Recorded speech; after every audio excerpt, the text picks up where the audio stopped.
Okay, మన మార్కెటింగ్లో next topic వచ్చి నూతన వస్తువు అభివృద్ధిలో గల దశలండి. అంటే different stages of new products development. అంటే మార్కెట్లో ఎప్పటికప్పుడు వస్తువు ఉత్పత్తి చేపడుతూ ఉన్నప్పటికీ కొద్ది రోజుల తర్వాత ఆ వస్తువు అనేటటువంటిది దాని ఉనికి అనేటటువంటిది కోల్పోవడం కానీ లేకపోతే మరణించడం అనేది జరుగుతుంది అని మనం మాట్లాడుకున్నాం.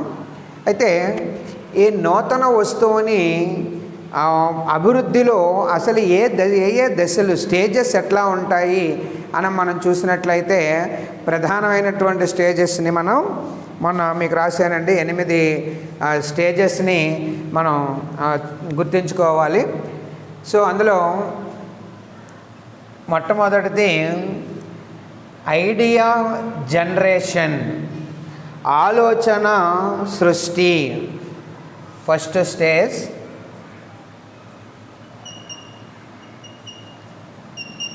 Idea generation. అంటే నూతన వస్తువు ఆవిర్భావంలో అంటే నూతన వస్తువులకు సంబంధించి అభివృద్ధిలో ఆలోచన సృష్టి అనేటటువంటిది చాలా ప్రధానమైనటువంటి అంశంగా మనం చెప్పుకోవచ్చును. అంటే ఐడియా జనరేషన్ అనేది it is continuous and systematic search for new products opportunities. అంటే కొత్త వస్తువుల అభివృద్ధికి ఖచ్చితంగా లేదా నూతన వస్తువుల్ని ఏదైనా ఉత్పత్తి చేయాలి అంటే ఐడియా అనేటటువంటిది, ఆలోచన సృష్టి అనేటటువంటిది చాలా ముఖ్యమైనటువంటి అంశంగా మనం చెప్పుకోవచ్చును. Ideas from using creating generating techniques and generated through firms internal and external sources. అంటే ఇక్కడ ఆలోచన సృష్టి అనేటటువంటిది అంటే ఏ వస్తువుని మనం ఉత్పత్తి చేయాలి, అది ఎలా ఉత్పత్తి చేయాలి, సో అది దానికి సంబంధించినటువంటి ఆలోచన. అంటే ఆ వస్తువుకి సంబంధించి క్రొత్త వస్తువుని మనం తయారు చేయాలి లేదా ఉత్పత్తి చేయాలి అని భావించినప్పుడు దాని గురించి అనేక రకాలైనటువంటి చర్చలు చేయడం అనేటటువంటిది జరుగుతుంది. ఇందుకోసం మనకి అనేక రకాలైనటువంటి అంతర్గత బహిర్గత అంశాలు, ఇంటర్నల్ అండ్ ఎక్స్టర్నల్ సోర్సెస్ అనేటటువంటివి ఈ ఆలోచన సృష్టికి సంబంధించి నూతన వస్తువుల ఉత్పత్తిలో మనకి ఎక్కువగా దోహదపడుతూ ఉంటాయి. ఉదాహరణకి మన ఇంటర్నల్ సోర్సెస్ గురించి మనం చూసినట్లయితే అందులో ఫస్ట్గా మనం చెప్పుకోవచ్చు ఇంటర్నల్ సోర్సెస్ గురించి చూస్తే ఇందులో రీసెర్చ్ అండ్ డెవలప్మెంట్. అంటే దానికి ఆ వస్తువుకి సంబంధించి మనం సెర్చ్ చేయడం అండి. అంటే ఎట్లా ఉంటుంది, ఏ వస్తువు మనం ఉత్పత్తి చేయాలి, దానికి కావలసినటువంటి ముడి పదార్థాలు ఎక్కడి నుంచి తెచ్చుకుంటాము, లేకపోతే ఏ ప్రాంతం నుంచి ఆ వస్తువు అనేటటువంటిది ఆ ఉత్పత్తి చేపట్టడం చేయాలి, అలాగే దానికి సంబంధించినటువంటి వ్యయ ప్రయాసాలు కానివ్వండి, లేకపోతే మెటీరియల్ ఖర్చులు కానివ్వండి, లేదా దాన్ని తయారు చేయగలిగినటువంటి స్కిల్ ఉన్నటువంటి వర్కర్స్ మన దగ్గర ఉన్నారా లేదా. సో ఇవన్నీ కూడా అంతర్గతంగా సంస్థలు తనలో తాను ఆలోచించుకునేటటువంటి ప్రాసెస్ అండి. That is called internal sources. అంటే ఇది ఒక సిస్టమేటిక్ రీసెర్చ్ అంటాం అన్నమాట. అంటే రీసెర్చ్ అండ్ డెవలప్మెంట్ అంటే ఆ ముందు ఏదో ఒక వస్తువు కొత్త వస్తువు అంటే సాధారణంగా ఈవేళ వినియోగదారుడే రాజు అని మాట్లాడుతున్నాము. సో వినియోగదారుడికి అనుగుణంగా ఆ వస్తువు ఉత్పత్తి అనేటటువంటిది ఇక్కడ మనం చేపట్టాలి. వాడు ఏ వస్తువు కోరుకుంటున్నాడు, సో ఆ వస్తువుని తయారు చేయగలిగినటువంటి స్థితిలో మన సంస్థ ఉందా లేదా, ముఖ్యంగా దాన్ని తయారు చేసేటటువంటి నాలెడ్జ్డ్ ఉన్నటువంటి ఎంప్లాయీస్ మన దగ్గర ఉన్నారా లేదా, అట్లాగే దానికి కావలసినటువంటి మెటీరియల్ ఎక్కడి నుంచి వస్తుంది మనకి, లేదా దానికి సంబంధించేటటువంటి ఖర్చులు ఎట్లా అవుతాయి, ఎందుకంటే మనం ఎన్ని రకాల వస్తువులు మన మార్కెట్లో ఉత్పత్తి చేసినప్పటికీ ఈవేళ భారతదేశంలో మనం చూసినట్లయితే అనేక రకాల వ్యాపార సంస్థలు రోజువారీ అనేక రకాలైనటువంటి వస్తువులను తయారు చేస్తున్నాయండి. అందులో 80% ఆఫ్ ద గూడ్స్ మనకి ఫెయిల్యూర్ అవుతున్నాయి. అంటే ఆ వస్తువు ఎందుకు విఫలమవుతోంది, ఆ విఫలం అవడానికి కలిగినటువంటి కారణాలు ఏమిటి నెక్స్ట్ క్లాస్లో మనం మాట్లాడుకుందాము. అసలు చెప్తున్నాను కాబట్టి ఈ రీసెర్చ్ అండ్ డెవలప్మెంట్ దాని గురించి ఆ వస్తువు ఎప్పుడైతే అంతర్గతంగా వీళ్ళు ఆలోచన చేయాలి, ఉత్పత్తిదారులు కానీ వ్యాపారస్తులు కానీ కార్పొరేటర్లు కానీ కంపెనీకి సంబంధించినటువంటి వాళ్ళు అందరూ కూడా అంతర్గతంగా ఈ వస్తువు అనేటటువంటి తయారు చేయాలి వినియోగదారుడు కోరుకుంటున్నాడు. సో వాడిని సంతృప్తిపరిచే విధంగా మనం వస్తువు తయారీ అనేటటువంటిది ఉండాలి. మరి ఉండాలి అనేటటువంటి కార్యక్రమంలో అసలు ఆ వస్తువుకు సంబంధించి ఆ వస్తువుని తయారు చేయగలిగినటువంటి ఉద్యోగస్తులు మన దగ్గర ఉన్నారా లేదా, అంత సాంకేతికపరమైనటువంటి టెక్నాలజీని వాడుకుని నైపుణ్యం ఉండేటటువంటి వర్కర్స్ మన దగ్గర ఉన్నారా లేరా, అలాగే ఆ మెటీరియల్ అనేటటువంటిది మనకి లభ్యమవుతుందా లేదా ఒకసారి లభ్యమయ్యి తర్వాత ఏదైనా ప్రాబ్లం వస్తుందా అని ఇవన్నీ కూడా ఇవన్నీ these are all process are called research and development అంటాం.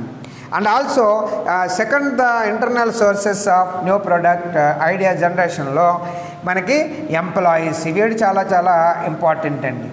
ఇప్పుడు మనకి ఇవన్నీ ఐడియాస్ అన్నీ వేసేసుకున్నాము, రీసెర్చ్ అంతా చేసేసుకున్నాము. అత్యంత ముఖ్యమైనటువంటి వాడు ఏంటి, వస్తువు తయారు చేసేవాడు కావాలి. మనం పెట్టుబడి అంటే పెడతాం కానీ దానికి ఆ రూపాన్ని ఆకారాన్ని సృష్టించేటటువంటి వ్యక్తి వాడు. సో వాడు ఉన్నాడా లేదా మన సంస్థలో, అర్థమవుతుందండి. కాబట్టి ఇప్పుడు మనం ఐడియా జనరేట్ చేయడానికి పెద్దగా కష్టం ఏమి ఉండదండి, ఖర్చు ఏం పెట్టక్కర్లేదు, గుర్తుపెట్టుకోండి. ఒక ఐడియా మన మైండ్లోంచి రావడానికి ఇదేం ఉత్పత్తి వెయ్యాలి పెరిగిపోయినట్టుగా దానికి ఏమీ పెరిగిపోవు. సో ఐడియా వేస్తున్నాం అంతే, మంచి వస్తువు తయారు చేయాలి, దానికి పెద్ద ఖర్చు ఏమవుతుంది, అనుకోవడంలో ఖర్చు ఏమవుతుంది. అందుకని ఏంటంటున్నాం, మనం ఐడియాస్ అనేటటువంటివి ఐడియా జనరేషన్ అనేది ఆ కంటిన్యూస్గా జరిగేటటువంటి ఒక systematic search for new product opportunities.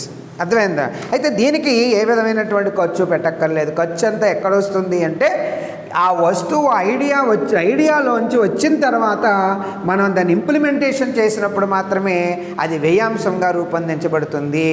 So ఆ వ్యయానికి సంబంధించి మనం రీసెర్చ్ అండ్ డెవలప్మెంట్ అనేది లోపల మనం ఆలోచించుకునే అంతర్లీనంగా జరిగేటటువంటి ప్రాసెస్.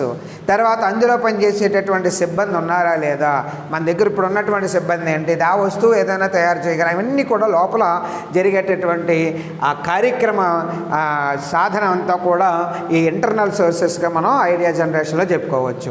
అలా కాకుండా మనం ఎక్స్టర్నల్ సోర్సెస్ కిందకు చూసుకుంటే ఇవి మనకి అంతా కూడా బయట సంబంధించినటువంటిది, అంటే బహిర్గతం చేసేటటువంటి సంబంధించినటువంటి ఆధారాలండి. దీనిలో ప్రధానంగా మనం చూసుకున్నట్లయితే అత్యంత ముఖ్యమైనటువంటి వాడు కస్టమర్స్.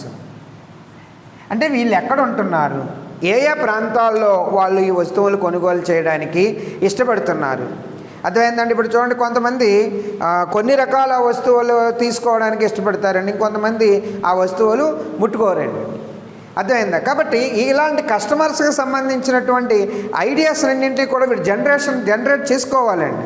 లేకపోతే ఏదో వస్తువు తయారు చేసేసాం, మన దగ్గర తయారు చేసేవాడు ఉన్నాడు, మెటీరియల్ వచ్చేస్తుంది, వ్యయం కూడా తక్కువగా ఉన్నాయని ప్రతి వస్తువు మనం తయారు చేసేసి మార్కెట్లో పంపేస్తే ఆ వస్తువుని అందరూ ఆదరిస్తారనేటటువంటి నమ్మకం మన దగ్గర లేదు, ఖచ్చితంగా చెప్పలేం బలబుద్ధి. అందుకోసం ఇక్కడ కస్టమర్స్కి సంబంధించేటటువంటి అంశాలని ఇక్కడ మనం చూసుకోవాలండి. అలాగే కాంపిటీటర్స్, బయట ఈ తయారు చేయడానికి వస్తువులు బయట వ్యక్తులు ఏ విధంగా తయారు చేస్తున్నారు, మన పోటీ ఎంతసేపు కూడా. సో వాళ్ళని ఆ పోటీని ఎదుర్కోవడానికి మనం తయారు చేసేటటువంటి వస్తువు లేదా ప్రొడక్టు మనకి సహాయపడుతుందా లేదా, అలా ఆ కాంపిటీషన్లో ఎంతకి ఇస్తున్నారో వస్తువుని మనం ఎంతకి ఇస్తే బాగుంటుంది. సో ఇవన్నీ కూడా మనం ఐడియా జనరేషన్లోనే, అంటే మన ఆలోచన సృష్టిలోనే ఈ న్యూ ప్రోడక్ట్కి సంబంధించి తెలుసుకోవాలండి. అదేవిధంగా సప్లయర్స్, అంటే ఇందాక మనం చెప్పాం మెటీరియల్ ఒకసారి వచ్చేసినంత మాత్రాన వస్తువు తయారు చేసేస్తే సరిపోదు అని. సో దానికి కావలసినటువంటి ఆ వస్తువు నిలబడడానికి కావలసినటువంటి, ఉదాహరణకి మనం ఒక ప్రోడక్ట్ తయారు చేసాం, మార్కెట్లో పెట్టామండి. ఆటోమేటిక్గా వినియోగదారుడు ఆ వస్తువు చూసాడు, నచ్చింది. తర్వాత నుంచి చాలామంది అడుగుతున్నారు, మన దగ్గర సప్లై లేదు. ఆ వస్తువు ఇంకెందుకు, కొత్త వస్తువు ఎలా అభివృద్ధి చెందుద్ది? కాబట్టి మనం ఈ ఆలోచన ఖచ్చితంగా మన ఐడియా అనేటటువంటి తీసుకోవాలి. ఒకవేళ మన వస్తువు మార్కెట్లో కొత్తగా డిజైన్ చేసి ఏదైనా చేసినట్లయితే ఇక్కడ ఏమైనా మనకి సప్లై విషయంలో వచ్చేటప్పటికి సప్లైదారులు ఏమైనా మనకి ఆటంకాలు ఏమైనా కలుగుతాయా, లేకపోతే నిరంతరము మన వస్తువు ఆ ప్రోడక్ట్ తయారు చేస్తున్నంత కాలము వారు సప్లై చేయడానికి ఏ విధమైనటువంటి అభ్యంతరాలు ఏమైనా ఉన్నాయా, లేకపోతే లేవా? సో ఇవన్నీ కూడా మనం తెలుసుకోవాలి. అన్నింటి మీద కూడా మనం ఐడియా ఫ్రేమ్ చేసుకోవాలండి. లేకపోతే ఆ వస్తువు డెవలప్మెంట్ అనేటటువంటిది జరగదు. ఇక అలాగే డిస్ట్రిబ్యూటర్స్ అండి, ముఖ్యంగా మన వస్తువులకు సంబంధించి తయారు చేసేటప్పుడు ఆ డిస్ట్రిబ్యూటర్స్ ఎట్లా ఉన్నారు, ఎక్కడ ఉన్నారు, వాళ్ళు ఇష్టపడుతున్నారా లేదా, వాళ్ళు ముఖ్యంగా సుముఖత వ్యక్తం చేస్తున్నారా లేదా. సో ఇలాంటి అంటే హోల్సేల్ సేలర్లు ఎట్లా ఉంటున్నారు, ఇంకా రిటైలర్స్ ఎలా ఉన్నారు, ఏంటి, ఇవన్నీ కూడా మనం మన ఐడియాలో ఉండేటటువంటి భాగాలేనండి. ఒక కొత్త వస్తువుని మార్కెట్లో ఇవన్నీ బహిర్గతం చేసుకోవాలి. ఎందుకని వీళ్ళంతా బయట ఉంటారు. ఇప్పుడు కస్టమర్లు కానీ, సప్లయర్స్ కానీ, కాంపిటేటర్స్ కానీ, అలాగే డిస్ట్రిబ్యూటర్స్ కానీ వీళ్ళందరూ కూడా బయట వ్యక్తులే. సో దానికి సంబంధించినటువంటి ఐడియాని మనం ఫ్రేమ్ చేసుకోవాలి. అలాగే ఆన్లైన్ ఒపీనియన్ ఏదైనా ఉందా, అది కూడా ఈ మధ్యన మనకి బాగా మార్కెటింగ్లో బాగా డెవలప్ అయినటువంటిది ఇవాళ ఆన్లైన్ మార్కెటింగ్ అండి. సో దేనికి ఆన్లైన్లో ఒపీనియన్స్ ఏంటి అందుకనే చూడండి, ఏదైనా ఒక న్యూ ప్రోడక్ట్ ఏదైనా లాంచ్ చేస్తున్నప్పుడు మన స్టార్ రేటింగ్లు చూస్తున్నామండి. ఇది 5 స్టార్ రేటింగా, 4 star rating, that is a opinion. ఇక్కడికి ఎప్పుడైతే మనం కలెక్ట్ చేసుకుంటామో ఆటోమేటిక్గా మనకి ఏమవుతుందండి, ఆ వస్తువు ఇమీడియట్గా మార్కెట్లో ప్రవేశపెట్టడానికి ముందు ఐడియా అనేటటువంటిది మనం జనరేట్ చేసుకోవడం అనేది చాలా ఇంపార్టెంట్. అలాగే ఇక రెండవ స్టేజ్ చూసినట్లయితే, అంటే ప్రతి వస్తువు కూడా గుర్తుపెట్టుకోండి, ఒక న్యూ ప్రొడక్ట్ అనేటటువంటిది ఒక్కొక్క స్టేజ్ నుంచి ఇంకో స్టేజ్కి వెళ్ళాలి అంటే కంపల్సరీగా ఇవి ఒకదానికొకటి ఆధారపడి ఉంటాయండి. ఇది లేకపోతే రెండోది ఉండదు, రెండోది లేకపోతే మూడోది ఉండదు. కాబట్టి ఇలా 8 స్టేజెస్ని దాటుకుంటూ ఒక నూతన వస్తువు అనేటటువంటిది ఆ డెవలప్మెంట్ అనేటటువంటిది మార్కెట్లో జరుగుతుంది. ఇక రెండవది మనం చూసినట్లయితే, ఇప్పుడు మనం ఆలోచన చేశామండి, అర్థమైందా? ఒక ఐడియా ఏదో జీవితాన్ని మార్చేస్తుందని మనకి అడ్వర్టైజ్మెంట్లు చూపిస్తున్నారు. అలాగే ఎప్పుడైతే ఒక ఐడియా మనం ఫ్రేమ్ చేసామో, ఐడియాలో ఫ్రేమ్ చేసిన దాన్ని మనం ఏం చేయాలండి, ఆలోచనల పరిశీలన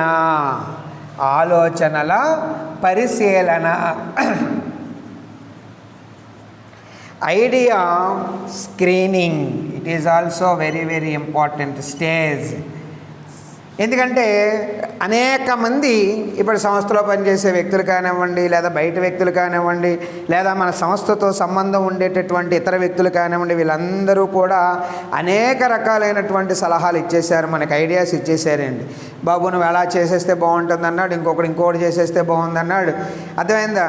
ఇలాగా అన్ని రకాల ఐడియాల్ని మనం ఒక చోట పెట్టుకున్న తర్వాత అందులో దాన్ని స్క్రీనింగ్ చేయడం అనేటటువంటిది చాలా చాలా ఇంపార్టెంట్. అంటే ఆ ఇచ్చిన ఐడియాస్ అన్నింటినీ కూడా ఎవడు ఇష్టం వచ్చినట్టుగా వాడు ఇచ్చిన ఐడియాస్ అన్నీ మనం అప్లై చేసేసామనుకోండి, చివరికి ఆ వస్తువు ఆ ప్రొడక్ట్ నాశనం అవడమే కాకుండా మన సంస్థ కూడా మొత్తం గుడ్విల్ దెబ్బతినేటటువంటి అవకాశం ఉంటుంది. ఆటోమేటిక్గా సంస్థలు నాశనం అయిపోతాయి, ఇక మరణానికి వెళ్ళిపోయినట్టే లెక్క.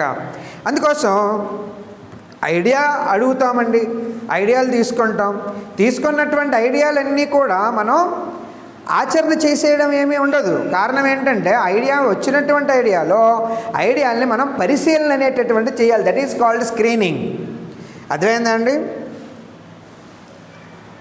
సో ఇక్కడ filters the ideas to price out good ones and drop outs the poor once.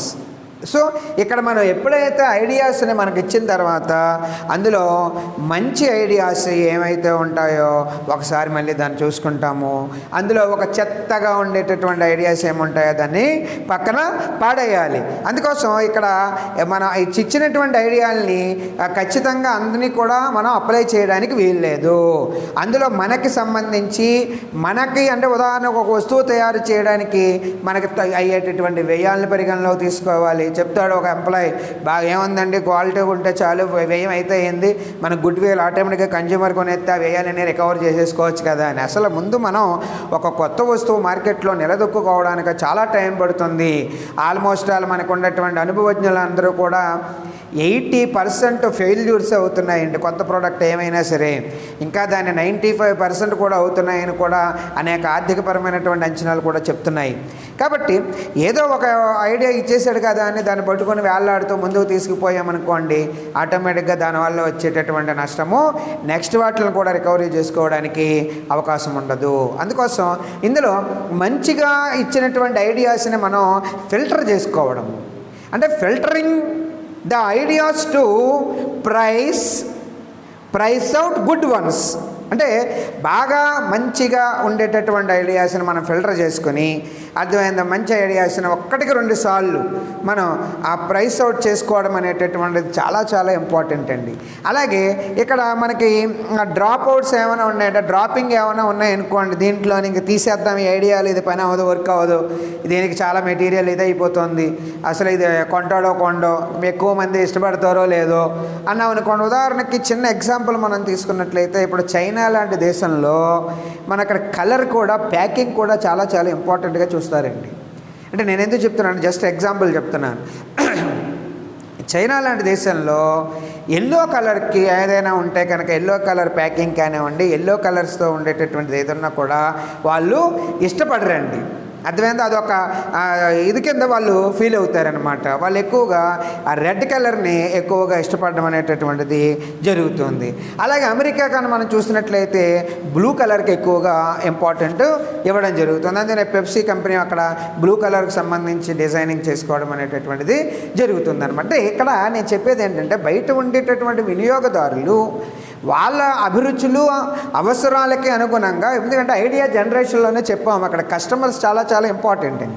అంటే ఏ ఏరియా ఖాతాదారులు, ఏ ఏరియా వినియోగదారులు లేదా క్లయింట్లు మన వస్తువునే దేంట్లో ఇష్టపడడానికి, కొనుగోలు చేయడానికి ఇష్టపడుతున్నారో కూడా మనం చూసుకోవాల్సినటువంటి ఐడియా మనం ముందే వేసేసుకోవాలి. అర్థమైందా, ఏదో వచ్చిన తర్వాత చూద్దాంలే, అక్కడికి వెళ్ళిన తర్వాత చూద్దాంలే అన్నారనుకోండి, అక్కడ ఆటోమేటిక్గా వస్తువు కనుక ప్రోడక్ట్ వెళ్ళకపోతే అది దాని మీద పెట్టేటటువంటి వ్యయాంశాలన్నీ కూడా మనం ప్రాబ్లం ఫేస్ చేయవలసి ఉంటుంది. అందుకని ఏం చెప్తున్నాం ఇక్కడ, ఫిల్టరింగ్ ద ఐడియాస్. ఇక్కడ ఐడియాస్ని మనం ఫిల్టర్ చేయాలి. అందుకని ఏమంటున్నాం, ఇక్కడ ఆలోచనల్ని పరిశీలించాలి. ఐడియా స్క్రీనింగ్ అంటే ఒక ఆలోచనని మనం పరిశీలన అనేటటువంటిది చేయాలి. ఎందుకంటే వివిధ మార్గాల ద్వారా ఆలోచన సృష్టి జరిగిన తర్వాత అందులో ఆలోచనల్ని వడపోత కార్యక్రమం, అందుకని దాన్ని ఫిల్టర్ అంటున్నాం, దాన్ని వడపోత కార్యక్రమం అనేటటువంటి జరగాలి.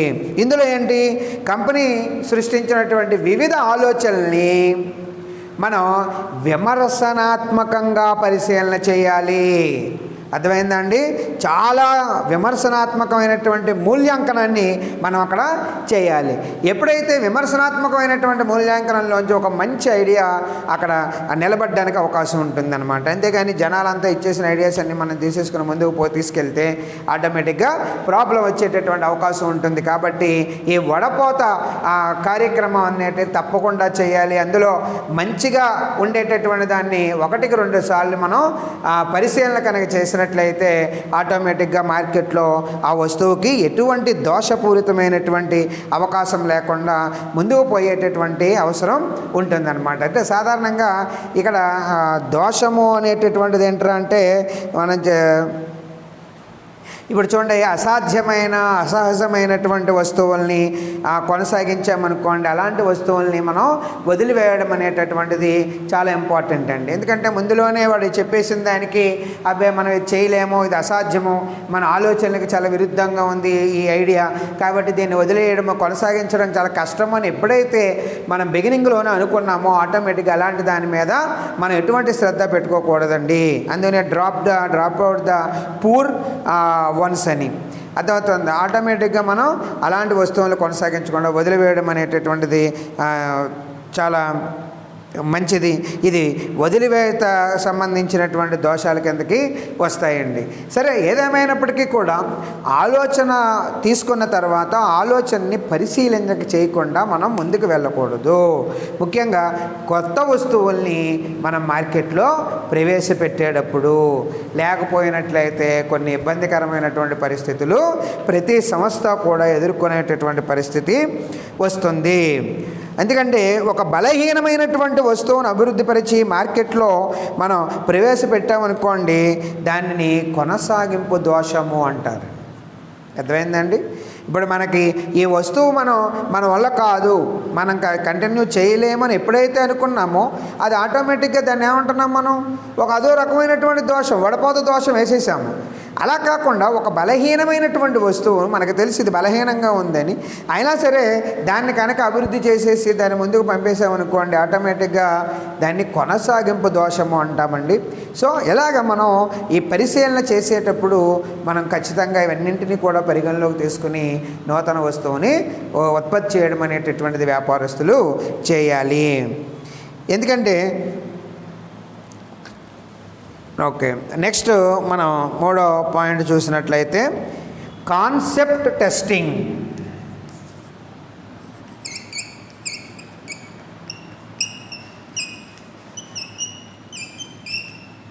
Concept testing. So the consideration of the product idea prior to the actual development of physical product is often referred to as concept testing. ఒకసారి ఆలోచనలను వడపోసిన తర్వాత ఆకర్షణీయమైన ఆలోచనలను వస్తువు భావనగా అభివృద్ధి పరచవలయును. ఎప్పుడైతే ఐడియా జనరేషన్ అయ్యిందో, ఐడియాలో మనం స్క్రీనింగ్ అనేటటువంటిది చేసామో, అంటే మంచి ఐడియా ఏంటి, చెత్త ఐడియాలు ఏంటి, ఏది కొనసాగించాలి, ఏది కొనసాగించకూడదు, ఏది బెటర్గా ఉంది, ఏది డ్రాప్ అవుట్గా ఉందో అన్నీ పరిశీలన చేసిన తర్వాత నెక్స్ట్ ఏంటంటున్నాడు అంటే, ఒకసారి ఆలోచనలను వడపోసిన తర్వాత ఆకర్షణీయమైన ఆలోచనలను వస్తువు తయారీకి, అంటే వస్తువు భావనగా అభివృద్ధి పరచాలి. ఎప్పుడైతే వాడు ద బెస్ట్ అని డిసైడ్ అయ్యాడో అప్పటి నుంచి మనకేమొస్తుందండి, వస్తువు అనేటటువంటి భావన మీద డెవలప్మెంట్ ప్రాసెస్ అనేటటువంటిది చేయాలన్నమాట. అందుకని అంటున్నాడు, the consideration of the product idea prior to the actual development of physical product is often refer to as concept testing. కాబట్టి వస్తువు ఆలోచనకు వస్తువు భావనకు మధ్య గల తేడాని తెలుసుకోవాలి. అంటే వస్తువు ఆలోచనకి వస్తువు యొక్క భావనకు మధ్య ఉండేటటువంటి తేడాని వీడు కనుక్కోవాలి. వస్తువు ఆలోచన అనగా మార్కెట్లో ప్రవేశపెట్టగలిగే వస్తువు యొక్క ఆలోచన. ఇక వస్తువు భావన అనగా వినియోగదారుని దృష్టిలో వస్తువుకు సంబంధించి పరిపూర్ణ రూపము. అంటే ఇక్కడ చూడండి, ఈ కాన్సెప్ట్ టెస్టింగ్లో అంటే మొట్టమొదటి 2 స్టేజెస్ దాటిన తర్వాత ఇది 3వ స్టేజ్, వస్తువు అనేటటువంటి భావనని అభివృద్ధి చేయాలి. That is concept. అయితే ఇక్కడ వస్తువు భావన అనేది మాట్లాడేటప్పుడు మన ఇక్కడ వస్తువు యొక్క ఆలోచన భావన.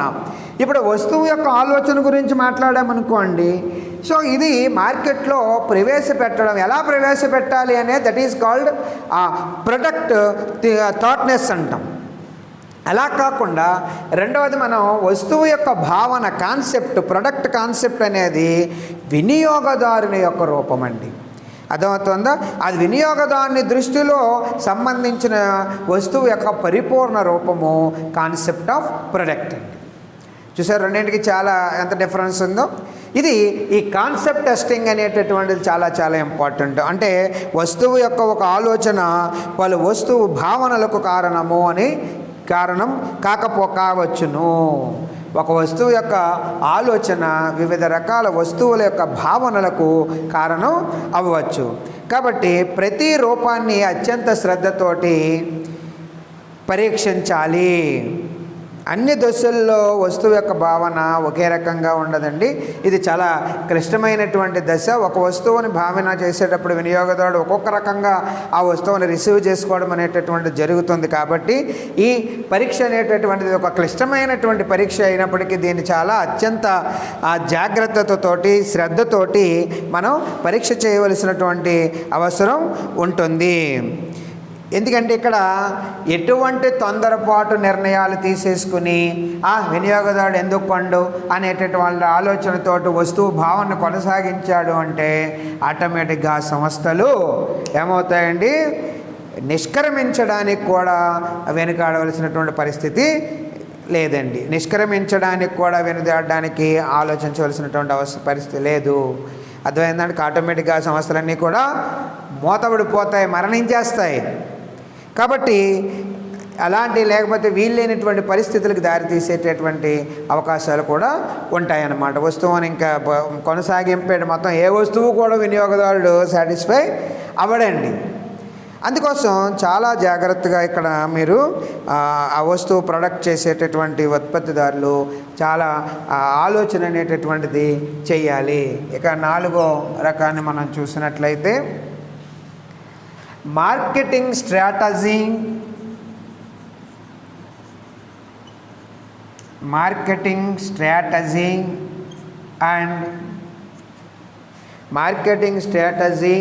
And development.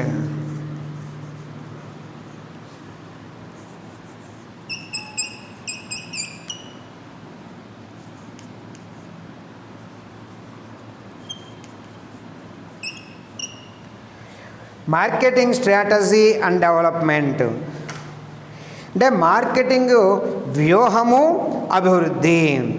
అంటే మార్కెట్లో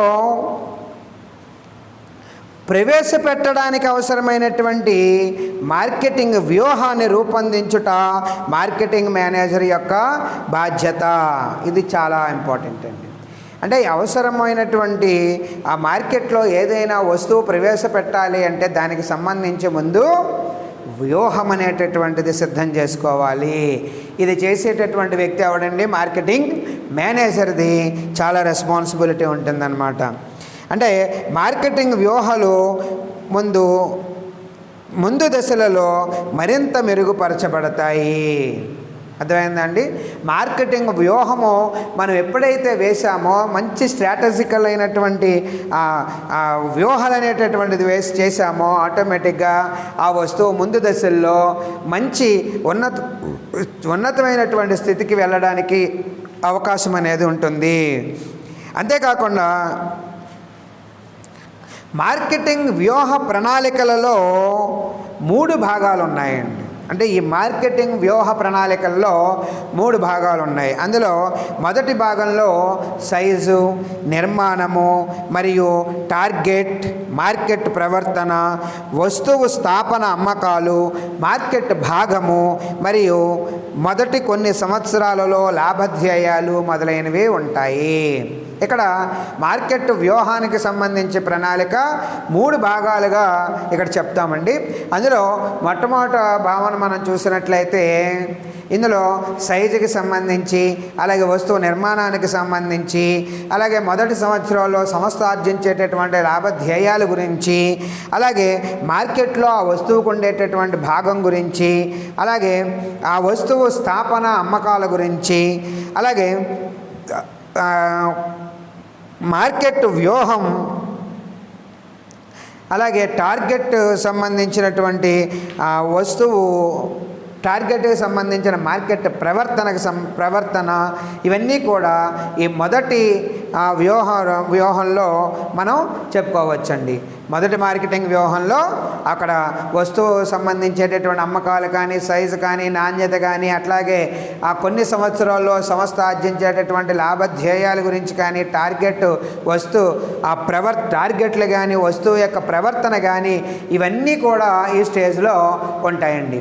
ఇక మార్కెట్ వ్యూహం రెండవ భాగంలో వస్తువు ధర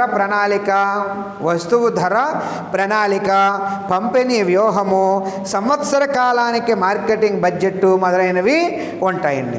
అంటే వస్తువు ధర ప్రణాళికకి సంబంధించి, అలాగే పంపిణీకి సంబంధించి, అలాగే సంవత్సర కాలం కూడా బడ్జెట్కి సంబంధించి ఈ మార్కెటింగ్ వ్యూహం రెండవ దశలో మనం ఉంటాయండి. ఇక మూడవ దశ మనం చూసినట్లయితే దీర్ఘకాలిక అమ్మకాలు, లాభధ్యేయాలు మరియు మార్కెటింగ్ మిశ్రమ వ్యూహాలు చేర్చబడతాయి. అంతేకాకుండా వస్తువు అభివృద్ధిలో దోహదపడేటటువంటి ఆ ప్యాకేజింగ్ కానివ్వండి, అలాగే లేబుల్స్ కానివ్వండి, బ్రాండింగ్ కానివ్వండి, అలాగే వస్తువుకు సంబంధించి పేటెంట్లు కానివ్వండి, అలాగే వస్తువు యొక్క సమ్మేళనాలు కూడా ఈ మార్కెటింగ్ మిశ్రమంలో చాలా ముఖ్యమైనవిగా మనం చెప్పుకోవచ్చునండి. అర్థమైందా? ఇక్కడ 3 స్టేజ్లు కూడా ఇక్కడ వ్యూహం అనేటటువంటిది ఏంటండి, మార్కెటింగ్లో వ్యూహం అనేది చాలా చాలా ఇంపార్టెంట్ అనమాట. ఇంకా వ్యూహము చెప్పాలనుకోండి, మనకి కాంపిటీటర్స్ని ఎదుర్కోవడం కోసం మనం వేసేటటువంటి ఒక చక్కటి ప్రణాళిక, ఎదుర్కొని మనం అంటూ నిలబడడం కోసం, అంటే శత్రువుల బారి నుండి రక్షించుకోవడం కోసం, ఎదుర్కోవడం కోసం మనం చేసేటటువంటి ప్రయత్నాన్ని వ్యూహము అంటాము. ఇవి స్ట్రాటజికల్ ప్లానింగ్లుగా మనం చెప్తాము. ఇలా ఇక్కడ దేని గురించి అంటే ఇక్కడ మార్కెటింగ్ డెవలప్మెంట్ అనేటటువంటిది ఎలా ఉంటుంది అంటే ఇక్కడ వస్తువు యొక్క భావన మార్కెట్లో ప్రవేశపెట్టేటప్పుడు ఖచ్చితంగా మార్కెటింగ్లో ఉండేటటువంటి మేనేజరు చాలా జాగ్రత్తతో, అత్యంత జాగ్రత్తతో మంచి రకాలైనటువంటి వ్యూహాల్ని వాడు ఎదుర్కోవాలి, తయారు చేసుకోవాలి. అందుకని ఈ వ్యూహాలు ఏంటి, మూడు రకాలుగా మార్కెటింగ్ వ్యూహాలను ఇక్కడ తయారు చేసుకోవచ్చు. మొదటి వ్యూహాలు మీరు చూసినట్లయితే అక్కడ మార్కెట్కి సంబంధించి, వస్తువు ధరకి సంబంధించి, సైజుకి సంబంధించి, నాణ్యతకు సంబంధించి, టార్గెట్కి సంబంధించి, అలాగే ఆ వస్తువుకు సంబంధించినటువంటి ప్రవర్తన, అలాగే కొన్ని సంవత్సరాల్లో సంస్థ చేసేటటువంటి ధ్యేయాలు కానివ్వండి, ఇవన్నీ కూడా ఇందులో ఇమిడి ఉంటాయి. ఇక రెండవ స్టేజ్ వచ్చేటప్పటికి వస్తువు బయటకు పంపించడము, అంటే ధరకి సంబంధించిన ప్రణాళికలు తయారు చేసుకోవడము, పంపిణీకి సంబంధించినటువంటి వ్యూహాల్ని అభివృద్ధి చేసుకోవడము, అలాగే సంవత్సర కాలంలో మార్కెటింగ్కి సంబంధించిన బడ్జెట్ని ఇక్కడ రూపకల్పన చేసుకోవడం. అంటే బడ్జెట్ ఇక్కడ ద్రవ్యం పరంగా ఉంటుంది కాబట్టి దాన్ని అన్నీ తట్టుకునే స్థితిలో ఉందో లేదో కూడా చూసుకోవాలి. ఏదో మార్కెట్లో ప్రవేశపెట్టేసామనుకోండి, ఇక్కడ ఖర్చులు ఎక్కువైపోతే, మళ్ళీ వ్యయాలు ఎక్కువైపోయినాయి అనుకోండి, సంస్థ మళ్ళీ ఆటోమేటిక్గా నష్టాలకు వచ్చేటటువంటి పరిస్థితి వస్తుంది. ఇక మూడవ దశ మనం చూసినట్లయితే ఇక్కడ ఇది చాలా ప్రొడక్ట్కి సంబంధించి మిక్సింగ్ ఇక్కడ మనం చూసుకుంటామండి. మిశ్రమం, ఆ వస్తువుకు సంబంధించినటువంటి ఆ మిశ్రమాన్ని ఇక్కడ చూస్తున్నాము. అందులో ముఖ్యంగా బ్రాండింగ్ కానివ్వండి, ప్యాకింగ్ కానివ్వండి, అలాగే లేబుల్స్ సంబంధించి కానివ్వండి, అలాగే ఆ ట్రేడ్ మార్కులు కానివ్వండి, పేటెంట్లు కానివ్వండి, ఇవన్నీ కూడా వస్తు మిశ్రమంలో భాగంగా ఈ మూడవ స్టేజ్ వ్యూహంలో మనం చెప్పుకుంటాము. ఎప్పుడైతే ఈ స్టేజ్ ఇవన్నీ ఆలోచిస్తుందో వస్తువు మార్కెటింగ్ అనేటటువంటిది డెవలప్మెంట్ అవ్వడానికి అవకాశం ఉంటుంది. ఇవన్నీ కూడా చూసుకోవాల్సినటువంటి కనీస బాధ్యత మార్కెటింగ్ మేనేజర్ పైనే ఉంటుంది. ఇక ఐదో రకమైనటువంటి మనం అంశాన్ని చూసినట్లయితే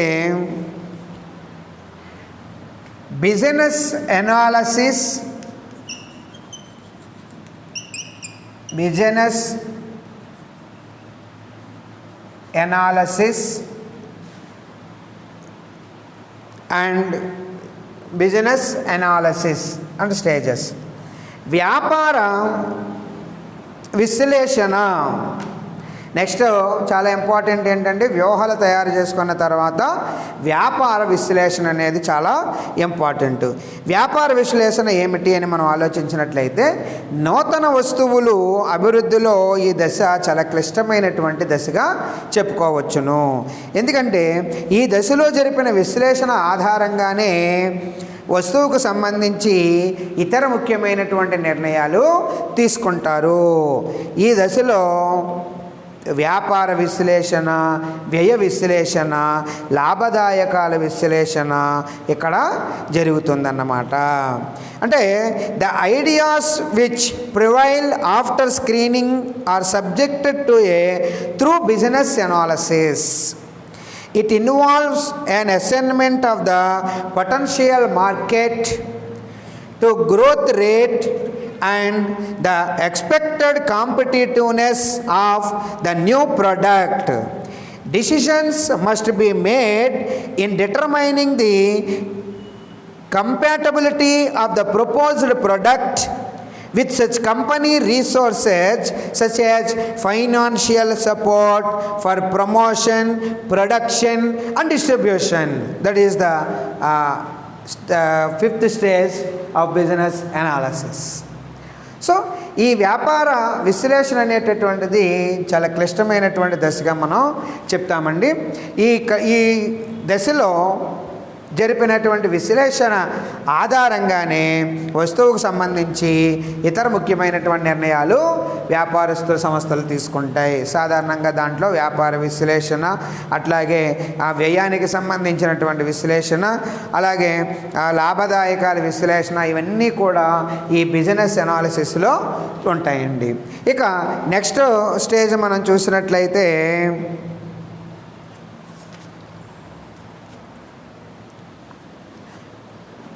వస్తువు అభివృద్ధి దశ. వస్తువు అభివృద్ధి దశ నెక్స్ట్ 6వ స్టేజ్ని మనం చూస్తే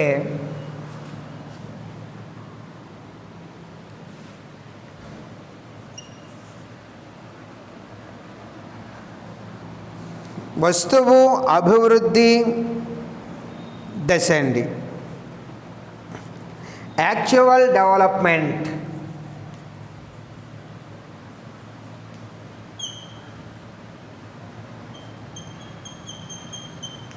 Actual development of new product test.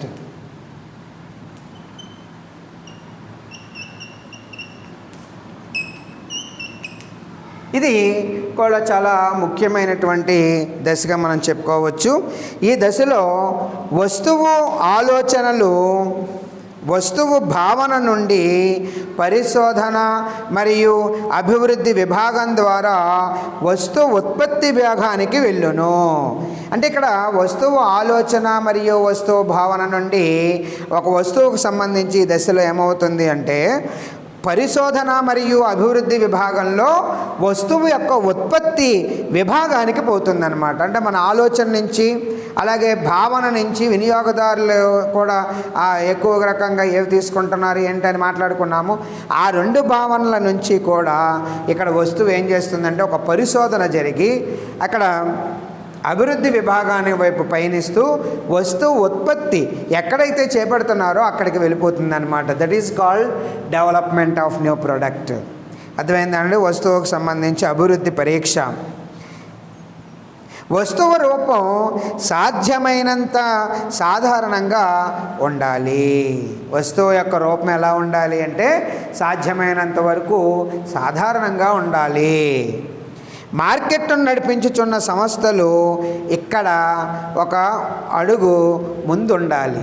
ఎందుకంటే ఆ వస్తువుమే కదా ఆ వ్యాపార సంస్థ మొత్తానికి ఆ ప్రాణం అన్నమాట. వ్యాపార సంస్థ నిలబడాలి అంటే ఖచ్చితంగా తాను తయారు చేసేటటువంటి వస్తువులు మార్కెట్లో ఒక పొజిషన్లో ఉంటేనే, ఉండడం అంటే వినియోగదారుడు ఆ వస్తువులు ఎగబడి కొంటేనే. కాబట్టి ఇక్కడ వస్తువు చాలా ప్రధానమైంది. కాబట్టి వస్తువు ప్రధానమైంది కాబట్టి వస్తువుకు సంబంధించిన ఆలోచనల నుండి, భావనల నుండి ఇక్కడ పరిశోధన అభివృద్ధి చెందుతున్నప్పుడు వస్తువు ఉత్పత్తికి సంబంధించి ఆ డిపార్ట్మెంట్కి వెళ్ళిపోతుంది. అయితే ఇక్కడ ఈ వస్తువు యొక్క తయారీ విషయంలో, ఉత్పత్తి విషయంలో మనకి చాలా ఇక్కడ ఎవరైతే వ్యాపారస్తులు ఉన్నారో వాళ్ళు ఒక అడుగు ముందుకు ఉండాలండి. అర్థమవుతుందా? ఎందుకంటే ఇక్కడ ఈ క్రింది కారణాల వలన వస్తువుల అభివృద్ధి ప్రాధాన్యత సంతరించుకుంటుంది. వస్తువుల యొక్క ప్రాధాన్యత మనం చూసినట్లయితే 1 స్థూల రూపము, 2 పెట్టుబడి చర్చ, 3 ఖచ్చితమైనటువంటి జవాబు. అర్థమైందండి? ఇక్కడ చూడండి, మనకి ఇక్కడ స్థూల రూపము, వస్తువు యొక్క స్థూల రూపము, అలాగే రెండవ రకమైనటువంటి పెట్టుబడి, ఆ వస్తువుకి అయ్యేటటువంటి వ్యయాలు, మూడవది ఖచ్చితమైనటువంటి జవాబు, దానికి కావలసిన ఆన్సరు. అర్థమైందండి? ఏదైనా మైనస్ ఉన్నదని ఏ విధంగా మనం చెప్పగలగాలి, దీనికి సంబంధించి దాని ముందు ఆ వస్తువు తయారు చేసేటటువంటి వాళ్ళకి ముందు దాని గురించి పూర్తిగా తెలియాలి.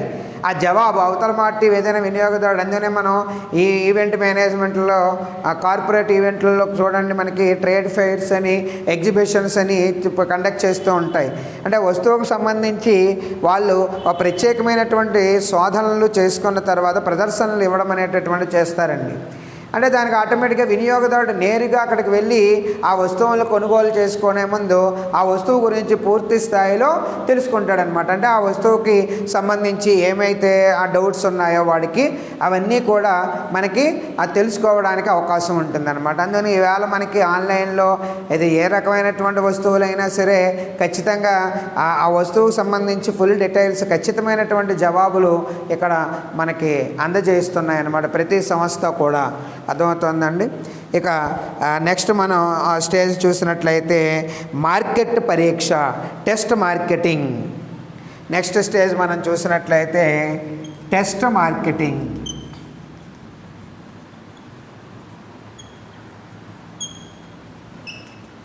ఇది కూడా చాలా ఇంపార్టెంట్ అయినటువంటి స్టేజ్ అండి. ఒకసారి వస్తువుకు ప్రతిరూపం అభివృద్ధి జరిగిన తర్వాత దాన్ని వివిధ పరీక్షలకు గురి చేసెదరు. కార్యాపర మరియు వినియోగ పరీక్షలు నిర్వహించెదరు. కార్యపరమైనటువంటి పరీక్షలను ప్రయోగశాలలో నిర్వహించి దత్తాంశాన్ని సేకరిస్తారు. అలాగే వినియోగదారుల ప్రయోగశాలకు పిలిపించి కానీ లేదా వినియోగదారుల గృహాలకు వెళ్ళి ఆ వస్తువును ప్రదర్శించి వారి మనోభావాలను తెలుసుకుంటారు. వినియోగదారుల ప్రాధాన్యతలకు ర్యాంకింగ్ను జత చేర్చుట, రేటింగ్, స్వేచ్ఛ అనే సాధనాల ద్వారా కొలిచెదరు. ఒకసారి పై దశ పూర్తయిన తర్వాత కంపెనీ వస్తువును ఉత్పత్తి చేయుట, మార్కెటింగ్ చేయుట ప్రారంభిస్తుంది. సో ఇది వస్తువు ఎప్పుడైతే ఒక ఆకారంతో తయారైపోయిన తర్వాత దాన్ని ఇమీడియట్గా మార్కెట్లో ప్రవేశపెట్టేయండి. ఎందుకంటే ఆ వస్తువుని ఆ మార్కెటింగ్లో టెస్ట్ చేయడం అనేటటువంటిది జరుగుతుంది. ఇది సాధారణంగా అక్కడ అందులో ఉండేటటువంటి కార్యవర్గము ఆ పరీక్ష చేసి ఇది అక్కడ తయారీలోనే వివిధ రకాల పరీక్షలను దాని మీద చేసి దాని యొక్క ఆ ఫలితాలని, ప్రయోజనాలని వాళ్ళు ఒక చోట కొలుస్తారండి. అలాగే ఆ కొలిచే చోట కొన్ని సంస్థలు కొన్ని వినియోగదారులని అక్కడికి తెప్పించుకుని వాళ్ళు కూడా చూసి వాళ్ళకి సంబంధించి వాళ్ళకి రిపోర్ట్లు తీసుకోవడమో, లేకపోతే ఆ వస్తువుని ఆ వినియోగదారులకి ఇంటి వద్దకే తీసుకువెళ్ళి వాళ్ళ యొక్క అభిప్రాయాలను సేకరించడము, ఆ వస్తువుకు సంబంధించి రేటింగ్లు. ఈవేళ మనం ఆన్లైన్ చూసినట్లయితే చూడండి, ఏదైనా ఒక కొత్త ప్రోడక్ట్ మనం కొనుగోలు చేయాలంటే ఏం మాట్లాడుతున్నా, ముందు స్టార్ రేటింగ్ చూడండి అంటున్నాం. అర్థమైందండి? అది కొత్త వస్తువు మార్కెట్లో వచ్చింది అంటే ముందు ఇమీడియట్గా ఆన్లైన్లో చేసే మొట్టమొదటి ప్రాసెస్ ఏంటండి, కామెంటు, దాని స్టార్ రేటింగు. ఈ రెండు చూసి అంత బాగున్న తర్వాత అప్పుడే మనం ఆ వస్తువును కొనుగోలు చేయడానికి ముందుకు వెళ్తున్నాం. అదే మాదిరి ఇక్కడ వస్తువు తయారు చేయగానే మార్కెట్లో వస్తువు వెళ్ళిపోదండి. ఆటోమేటిక్గా సంస్థలో తయారు చేసేటటువంటి వ్యక్తులు కూడా కొన్ని పరీక్షలు దానికి చేస్తారండి. దానికి సంబంధించిన రిపోర్ట్స్ రాసుకుంటారు. అలాగే బయట ఉండేటటువంటి మార్కెట్లో ఉండేటటువంటి వినియోగదారులకు కూడా ఆ వస్తువులను ఇంటికి వెళ్ళి అందించి వాళ్ళ యొక్క అభిప్రాయాలను సేకరణ చేసి దానికి రేటింగ్లు ఇవ్వడము అనేటటువంటి విషయంలో పూర్తి స్వేచ్ఛని అక్కడ వాళ్ళకి ఇవ్వడం అనేటటువంటిది జరుగుతుంది. ఎప్పుడైతే ఇవన్నీ దశలు చేసిన తర్వాత మాత్రమే కంపెనీ వస్తువు అనేటటువంటిది ఉత్పత్తి చేయడం అనేది జరుగుతుందండి.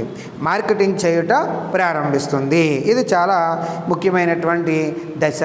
ఇక ఎప్పుడైతే మార్కెటింగ్ వెళ్ళిపోయిందో అక్కడ మనం ఈ వాణిజ్యీకరణం అనేటటువంటిది జరుగుతుందండి. కమర్షియలైజేషన్.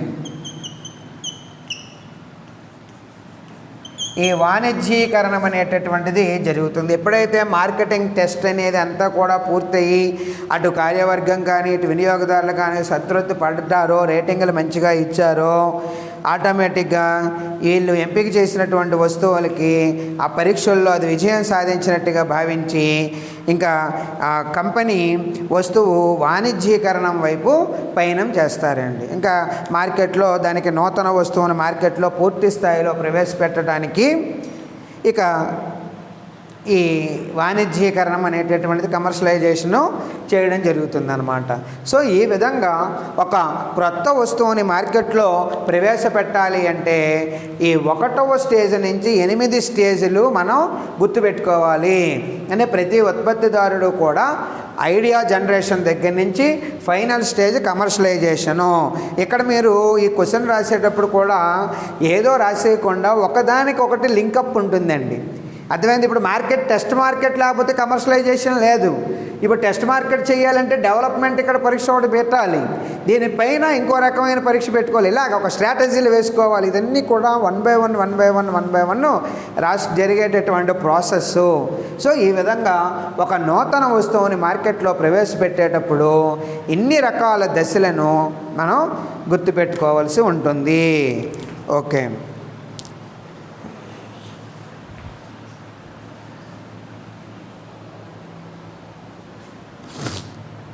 రేపు క్లాసులో నూతన వస్తువు మార్కెట్లో ప్రవేశపెట్టేటప్పుడు అది ఎందుకు విఫలమైపోతుంది, దానికి గల కారణాలు ఏమిటో మాట్లాడుకుందామండి.